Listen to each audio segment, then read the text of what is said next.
Hello everyone, welcome along to the football show this week here at Betfred. Delighted to say that I've got former Premier League defender Micky Gray with me to look ahead to what should be a brilliant weekend, not only in the Premier League, but of course, we've got the FA Cup semi-finals to look forward to as well. How are you, Micky? Yeah, very good, thank you. Looking forward to these games coming up, as we always do. It's going to be very exciting. Yeah, it is the business end of the season. It's squeaky bum time, as one man used to say. Right, let's have a look at the semi-final, shall we, in the FA Cup first of all. And it's these two meeting yet again, Manchester City versus Liverpool. It was Sunday, of course, in the Premier League, a brilliant 2-2 earlier this season at Anfield as well. Now on Saturday at Wembley for a place in the final of the FA Cup. And we've not had anything to split them so far, Micky, both in the meetings and the league pretty much. Can you split them this time on Saturday? Well, I think we're going to have to eventually, aren't we? But I think we're talking at the moment about two fantastic teams. I was there at the weekend. I saw the performance. I thought Manchester City started the game really, really strong, and Liverpool got their opportunities in the second half to get themselves back into the game. But I mean, Pep Guardiola and Jurgen Klopp have basically taken the Premier League and the standards to another level. They've been absolutely outstanding over the last 3 or 4 seasons. This is a tricky one because, you know, I think you have to take into consideration Manchester City have had to travel. They've had a really, really tough game. I know Liverpool drew against Benfica in midweek, and it was a bit of an easier game. He was able to make those changes, 7 changes in all, and then 5 substitutes came on from the bench. Whereas Man City have obviously travelled away. They've fought the way through into the semi-final, but they've got injuries, you know, big injuries as well. Kevin De Bruyne and Kyle Walker, I'd be very surprised if them two play in this semi-final. So I favour Liverpool, I really do. And I think this could be their opportunity to get to another cup final, domestic cup final, just because of the rest of the players and obviously using more substitutes than Pep Guardiola did. So I just sway towards Liverpool, but it's still got to be an absolute cracker of a game. Yeah, and I guess if it does go all the way as well, you might see some of the exploits in midweek catch up with City if that does obviously take its toll. But we know these two squads, particularly City's, is so strong, isn't it? Their second team is almost just as good as the first. Yeah, oh no, without a doubt. But you know, with those injuries, I think you have to take them into consideration. Diaz might get his opportunity to get back into the starting 11. He's just come back from that injury as well. So that's certainly something to look at. It's going to be more of a patient game, certainly from a Manchester City perspective. If you think of the 2 games that they've had against Liverpool and Atletico Madrid, I mean, they were fast and frantic throughout the whole of the game, whereas Liverpool could maybe take their foot off the gas a little bit because of the deficit they had with Benfica after the first tie. So that's why I go towards Liverpool. I think it's a hugely important game, no question about that. We're 2 giants, hard to split them, but I just favour Liverpool because of what's happened over the last week. Okay, well, we make Manchester City the favourites, so Liverpool perhaps some value in this one. What would be your prediction in terms of a score, Micky? Well, they're always tight games, aren't they? I think with the quality that you've got on show, but that forward line of Liverpool, because I think they will make changes. I think you're looking at certain players up front who might get their opportunity. So I'm going to go 2-1 to Liverpool. Okay, 2-1 to Liverpool, more goals between those two this season. Right, let's move on to the second semi-final then. On Sunday, of course, it is Chelsea taking on Crystal Palace, and Chelsea, the 8-time winners of this competition, are the odds-on favourites, I guess, as you would expect. Although Palace now with Vieira have done very well, haven't they? Vieira, a 5-time winner himself in this competition as a player. You talked about the hangover potentially from City. Well, of course, there could be one from Chelsea. Yeah. No, I mean, it's obviously disappointing. I mean, what a performance from Chelsea against Real Madrid. And, you know, they got themselves into the driving seat, and obviously disappointment late on in the game. And that man, Karim Benzema, coming up with a winner to obviously knock them out of the Champions League. But look, they've got to a final of the League Cup. They obviously lost that. I think they won silverware come the end of the season. I think you can still see the fight in Chelsea. No question about that. They're probably going to finish in those top 4 positions come the end of the season. So they've got Champions League. So this is a nice distraction for them. They've won this competition 8 times. I think the last time was 2017, 2018. And I think people like Havertz will relish playing FA Cup football. I mean, he's obviously hitting form at the moment. The last couple of months, I think he's shown us the potential that we all knew he had. But what an outstanding player. And you have to talk about Crystal Palace. I mean, let's say even throughout the whole of the season, a different dimension, the style of football that they play under Patrick Vieira. They've got so many young, talented players coming through. They've been on a brilliant run, barring obviously the result against Leicester at the weekend. They'll play football and they will cause this Chelsea side a lot of problems. What I do look at is I think Conor Gallagher is obviously going to be cup-tied because it's obviously his parent club. He won't be playing. So I think that energy might just be missing from that midfield area. But again, this will be another tight semi-final. Yeah, interestingly, Chelsea have really dominated this head-to-head. They've won the last 9 meetings now and both games to 0 this season as well. So, as I say, we do make them the clear favourites, but you fancy Chelsea just to come through?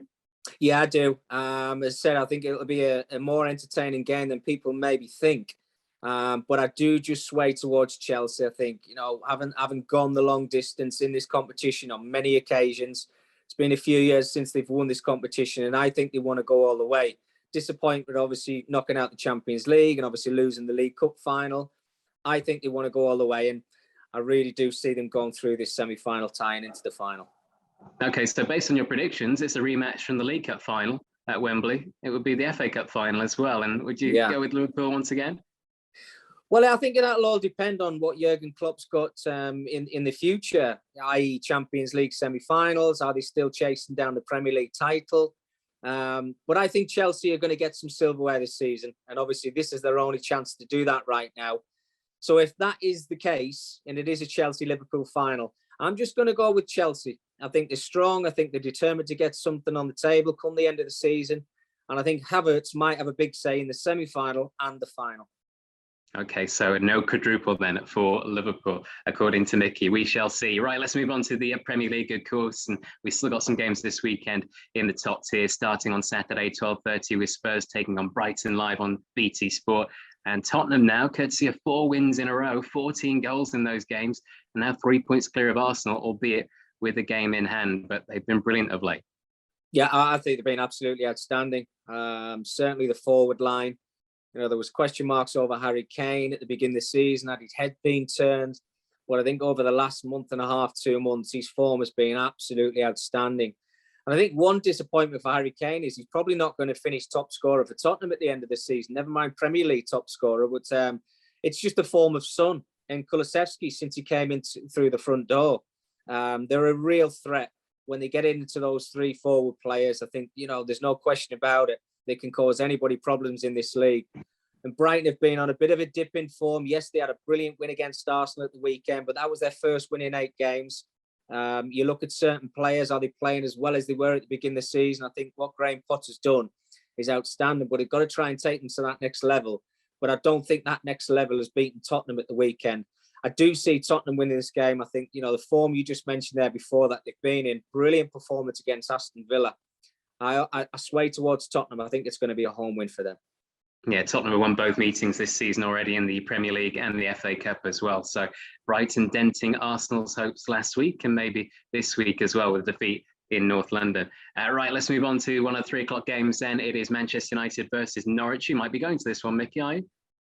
Actually, I'm not. No, I'm going to give this one a miss. I'm elsewhere at the weekend, so I'm not going to watch this one. But probably a good choice because these 2 sides are really struggling, aren't they? And it could be absolutely. It could be another tough one for both because United could adrift now, don't they, in terms of the top 4. They're still well odds on for this game. Norwich gave themselves a chance, didn't they, against Burnley last week? But again, still 7 points off safety. They're both too far away, you'd think, for what they want this season. Yeah, absolutely. I think everybody would probably look at Norwich's situation, and I think everybody who has a conversation about who's going up and who's going down would probably put Norwich in that bracket as being relegated. It's just been one of those seasons where I think they found it really difficult to kind of get some momentum. It's 1 win here and then it's 2 or 3 defeats. Yes, brilliant performance against Burnley, and that's the type of games that they've got to win. And then we go on to Manchester United. Well, who knows what you're going to get from Man United, because every single week we're questioning, is it the forward line that's the problem? Is it defensively the problem? Is there certain players that need a rest? Well, we've been talking about that throughout the whole of the season. And I think big changes around the corner for Manchester United with obviously a manager, coaches coming in. I think there's going to be new personnel because of the recruitment that they're going to be seeing, or the overhaul in the summer. And I think there's certain players at that football club who are basically playing for their futures at Manchester United. So they've got to start performing with these remaining games left in the season. Norwich fighting for their lives. I think it's a hard one for Norwich. I really do. Big pitch at Old Trafford, big crowd. Expectations obviously going to be high after that defeat against Everton.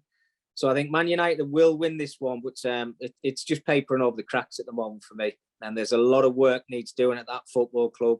And Norwich could just have to readdress. I think it's, get a bit of experience in the Premier League. But I think at the end of the season, I think we will be talking about Norwich being in one of the bottom 3 positions. You mentioned changes coming at Manchester United. It certainly looks like Ten Hag will be the new manager at the club next season. Do you think that's a good appointment? And, well, do you think changing the manager will make any difference? It hasn't over the last few seasons. Yeah, well, I think time will tell.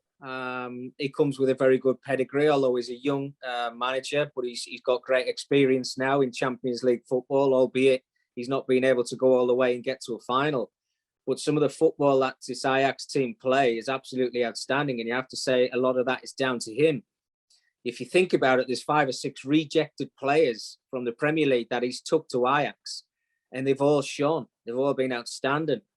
So if he can get the best out of this Manchester United squad that's there now, and then improve it with another 4 or 5 players, then they've got an opportunity of maybe chasing down one of those top 4 positions next season. Because I don't think whoever they bring in the summer, I don't think it's going to catapult Manchester United to be title contenders, because I think Liverpool and Manchester City are just streets ahead of anybody at the moment. But big job in hand. There's no question about that. I think everybody knows that. And I do think they need a new face in the dressing room and new coaches. Maybe that new regime will filter across to the players. But as I said, we're all just waiting with bated breath, to be honest with you, to see what Manchester United we see next season. Okay, let's move on to one of the other 3 o'clock games then. On Saturday, it is Watford taking on Brentford. And we make Brentford the favourites now after a brilliant run of form. 4 wins in the last 5 in the Premier League. They're now 12 points clear of the bottom 3. And it does seem to have coincided with not only Eriksen coming in, but also the return of Ivan Toney. Oh, absolutely. Eriksen's been a huge hit, hasn't he? We're all worrying about him and maybe questioning, is it right for him to come back to start playing, not just football, but Premier League football? There's no other league like it. I actually saw him in the international break when he got his brace, his 2 goals in both games. And he just looked sensational. He really did. And he's brought a different dimension to Brentford, the way they play.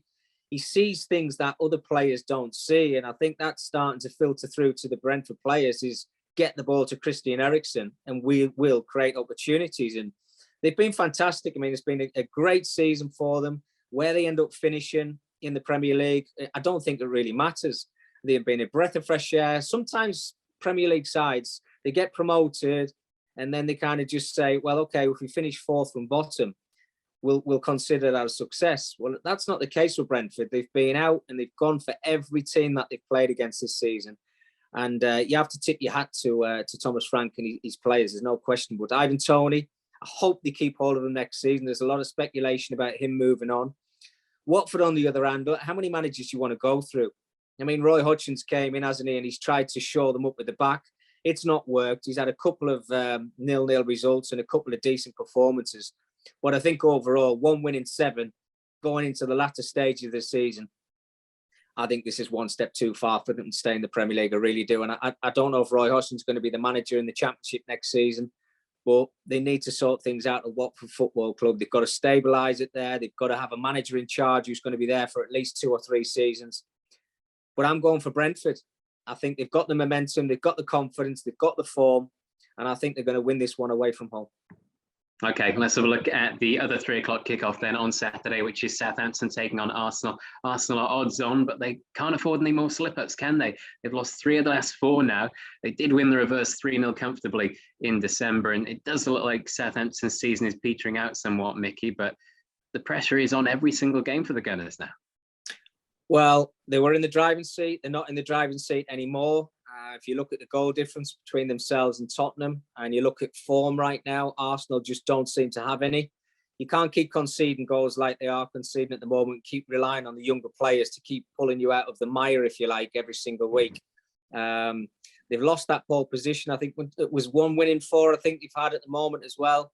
You've got that chance to finish in the top 4, and it's just slipped out of the hands. No question about that. And they're probably playing against one of the teams that they're probably relishing playing against, because Southampton's form at the moment, as you just mentioned there, no win in 6 games, no clean sheet in 7. Brozier has missed a certain amount of games. And I think when he's out of the starting 11, Southampton don't look the same team at all. He brings a different dimension to them. Ward-Prowse's form over the last couple of weeks as well has maybe dipped a little bit. I'm going to go for Arsenal. I think they will get back to winning ways in this game. Ralph Hasenhüttl obviously will have had a word with his players after that thumping they got against Chelsea. I mean, it finished 6. It could have been 9 or 10. And we know at Southampton that's happened on a couple of occasions. How he keeps getting away with it, Hasenhüttl, I do not know. But he must be doing something right at that football club. But he gets a chance to put things right. But I don't think it's going to happen against Arsenal. I'm going to go for an away win. Yeah, I was fully expecting another 9, and that would have been 3 9s, 9-9-9. I thought that would have been pretty apt at the weekend, but it wasn't to be. Right, let's move on to Sunday's games then. 2:15 kickoff. It is Newcastle taking on Leicester. We make Newcastle the clear favourites after their win here against Wolves. But to me, Mick, I don't know about you, Leicester seem to be getting back to their old self now. They've got some of the key players back, and I think it's just 1 loss in the last 6 in the Premier League, and they did win the reverse comfortably, so I give them a chance in this one. Yeah, they won that game 4-0. But you just think, are you putting your eggs in one basket if you're Brendan Rodgers? And that's the dilemma he's got, because it's been one of those tricky seasons. And you kind of think to yourself, right, well, just push up the table as much as you possibly can, get a little bit of form back, as they have done over the last month and a half. They've got some talented players. But what Eddie Howe's done at Newcastle has been absolutely incredible. Well, sensational, really, because I think a lot of conversations throughout the whole of the season was Newcastle are going to go down. They've got no form. The players are not hitting any form. They can't score goals. They can't keep. You were enjoying it at one point, Mickey. Yeah, well, I probably was, yeah. Maybe the cynic in me wants to see Newcastle stay in the Premier League, and I think it's going to happen now. I think they've got enough points on the board, but they're all playing for the places, because there's big movement going to happen in the summer with Newcastle. I think everybody's waiting for who they're going to sign, what kind of talent are they going to bring into the football club, and those players who are at that club now have to do their utmost best to stay at Newcastle next season. I'm going to go with Newcastle in this game. I think the form's with them. I think the atmosphere at the club. Leicester obviously playing midweek, might have taken a little bit out the legs as well. So I think you look at Newcastle, they want to keep trying to push up the table as much as they possibly can, finish with a steady points tally come the end of the season. So I'm going to go Newcastle. Tight game, but I'm going to go with the home side. Okay, final game then in the Premier League this weekend is West Ham taking on Burnley again, Sunday, 2:15. We met the Hammers, the clear favourites, they're odds on for this one. I think they found it tough, haven't they, somewhat, after European football of late, playing Thursday to Sunday. A couple of defeats recently after Europa League games. But Burnley, I don't know about you, Mickey, they were absolutely shocking, weren't they, against Norwich? They've lost 5 of the last 6 now without scoring a goal. And well, they certainly need to bounce back. A repeat of that, and they would definitely lose this one. No, absolutely. It's a crazy one, isn't it? Because I think over the seasons, we've always thought that Burnley have had enough fight in them to get themselves out of that relegation zone, or whatever they've been around that relegation zone.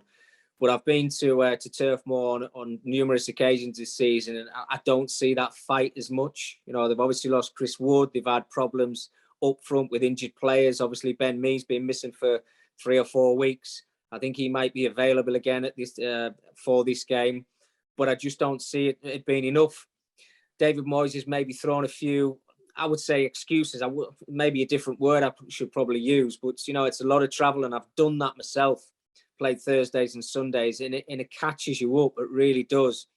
So he's going to have to try and utilise that squad as much as he possibly can, whether that squad's deep enough. But still, I still think they've got enough quality to beat this Burnley team, who just cannot find any form. You think they're bouncing back, they get one great result, and then they go and lose 2 or 3 games. So I think it's going to be a hard one for them. They're 4 points from safety, 1 win in 7. It's just not good enough. It really isn't. And West Ham have still got a chance. It's a bleak chance of actually finishing in that top 4. So they've got to try and keep winning as many football matches as they possibly can. So I go with West Ham. I don't think it's going to be the prettiest game in the world, but I think the home side win this one. Okay, just on Burnley in terms of relegation, have Everton done enough now with that big win against Manchester United? Do you see the bottom 3 as the 3 that will go down?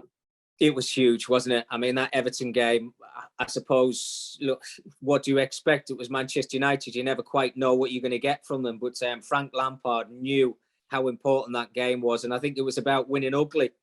That's what it's like at the bottom of the table. And it was a massive 3 points, as they always are when you're at the bottom of the table. But yeah, I kind of agree with you. I think the three who are in there now, I think it's going to be really difficult for any of them to jump out of that bottom three. I think that's probably the three that we're going to see back in the Championship next season. And looking towards the top of the table, speaking about Manchester United, I mean, are they too far back now? It certainly looks between Spurs and Arsenal, doesn't it? I think so. I've said it a few times now. I don't actually think Manchester United deserve to finish in the top four. It's just been one of those terrible seasons where the football hasn't been great. You know, there's lots of speculation off the field. Certain individual players, kind of piping up a little bit, if you like, and just saying certain things are wrong at the football club. Well, it's up to them players to knuckle down and get the job done, and they have not done it this season. So, yeah, I'll leave it with Arsenal and Tottenham. I do believe Tottenham are my favourites now to finish in that top four with the form that they've shown over the last month and a half. And, yeah, Manchester United, it's either going to be Europa League for them or maybe even not that. I don't know. It's just been one of them seasons. So I'm going to go for Tottenham to finish in that top four and Arsenal just to miss out. Okay, and while we're at it, because I like putting you on the spot, Liverpool, Manchester City at the top. We've got, 7 games left now. City's retained that point lead. How do you see it going, Mickey? It's tricky, isn't it? Because we just expect them to win every game. No, exactly. And, the games remaining in the Premier League. And I think, you have to think about the distractions of the Champions League and obviously, the FA Cup semi-final. And then maybe one of the sides obviously are going to be in the FA Cup final. So they're going to have to use that squad. They're going to have to use it very wisely. The players are going to need a lot of rest over these coming weeks because this is crunch time. But this is why they are the top sides in the Premier League, because they've got great squads. They rotate properly. And I said before, these two sides, Man City and Liverpool, are streets ahead of anybody else in the Premier League. And that includes Chelsea as well. Who do I think is going to win the Premier League? I'm going to stay with City. I just don't know where one of these sides are going to slip up. I think the quality that they've got in the squads, they can go on and win every single game that they've got left in the Premier League season. Okay, let's move on then and look at the action north of the border, because it's a big weekend in Scotland, the Scottish Cup semi-finals and 2 massive derbies as well. So starting off with Hearts against Hibs, the Edinburgh derby on Saturday, 12:15 kickoff. They just played at Tynecastle, didn't they, last weekend? Hearts won 3-1. They're on a great run of form in contrast to Hearts. So I should say in contrast to Hibs. So we do make them the favourites again. Can you see anything different from last week? Yeah, I think I've got to go with the form table. They've lost 1 in 8 against Hibs as well. And obviously that weekend performance just gives you that little bit of momentum, that little bit of form going into this semi-final. And it's my old mate Sean Maloney at Hibernian. So I'm kind of going against him, which I feel a bit bad about, to be honest with you. But he's done great since he walked through the door, Sean. He won't be watching. No, he might be, but it's his first opportunity in football, and he's not let anybody down yet. I think he's got obviously looking towards next season to build that squad of players for Hibernian to maybe push for maybe even that 3rd spot come the end of the season. But I think you've got to go with Robbie Nielsen and his Hearts side in this game. I think they will get themselves to the final, but it's going to be very difficult when they get to the final. I think everybody knows that. 2 brilliant semi-finals, and but I'm just going to go with Hearts to win this one. Yeah, from Edinburgh to Glasgow, of course, the derby, the Old Firm on Sunday at 2:00. We've seen this recently as well. In fact, Celtic in 2022 won the last 2 meetings, and that means they're now 6 points clear at the top. They're the clear favourites of this one as well. I mean, they're in brilliant form, aren't they, Mickey? A 7-0 win last weekend against St Johnstone. Can you see anything different? Can Rangers find a way to reverse what looks like Celtic dominance at the moment? Well, Steven Gerrard certainly found the answers when it comes to breaking down Celtic and obviously to hurting them to win the title. He found that formula, which has been very hard to do over the last 10 years or 10 seasons, if you want to put it like that. But Van Bronckhorst's got to do exactly the same thing. They've just fallen short over the last couple of games. I think Celtic, there's no question, have got the momentum with them at the moment. Morelos is going to be a huge miss. I think he's going to be missing for a couple of weeks, or he might not even play for the rest of the season. So that's a huge blow for them. So the weight goes on to Kemar Roof's shoulders, and has he got the quality to break down this Celtic backline? I don't think they have. It's been a long time since they won this competition as well. I think you have to go back to 2008, 2009. Yes, they've been in finals, but they've not been able to pick up that trophy. So, I'm going to go with my old club, Celtic. I think it's going to be 3 wins in a row against Rangers. I think they're going to get themselves to the final, and one a final that'll be against Hearts. Brilliant atmosphere, but again, got to go with my old club. I think they will pick up this trophy. Okay, some brilliant matches over the weekend to look forward to. Got the FA Cup semi-finals, the Scottish Cup semi-finals, and 6 games in the Premier League, all that we've been through so far. So, out of those 10, Mickey, what do you think would be the best bet this weekend? Oh well, look, I'm not going to go for the obvious. This is quite an interesting one, but I don't know what the odds are for this. But I'm going to go for Newcastle to beat Leicester, and I've gone Scottish now. I've gone for the 2 that we've just talked about. I'm going to go for Hearts to beat Hibs and Celtic to beat Rangers. Okay, would be a pretty big price. I'll try and work it out and get the price for you. But yeah, that would be very tasty indeed. And well, Newcastle is going to be surprising to a few people, Mickey, that you're going to go with them as your nap. No, absolutely. I just think the crowd behind them and momentum that they've got certainly been brilliant under Eddie Howe, and they're playing some really good football at the moment. So I just think with the travelling for Leicester, where they are in the league at the moment, obviously they want to stay in that top 10 if they possibly can. But I fancy Newcastle in this game. I don't know why, but I'm going for my big rivals. But I think they're going to do one over on Leicester. As I say, the former Sunderland captain is going with, of course, the nap, Newcastle. Many people wouldn't have expected that. I think you get about 10-1 for that treble, Mickey. So not bad, is it? That's all right, yeah. Well, they're all obviously playing.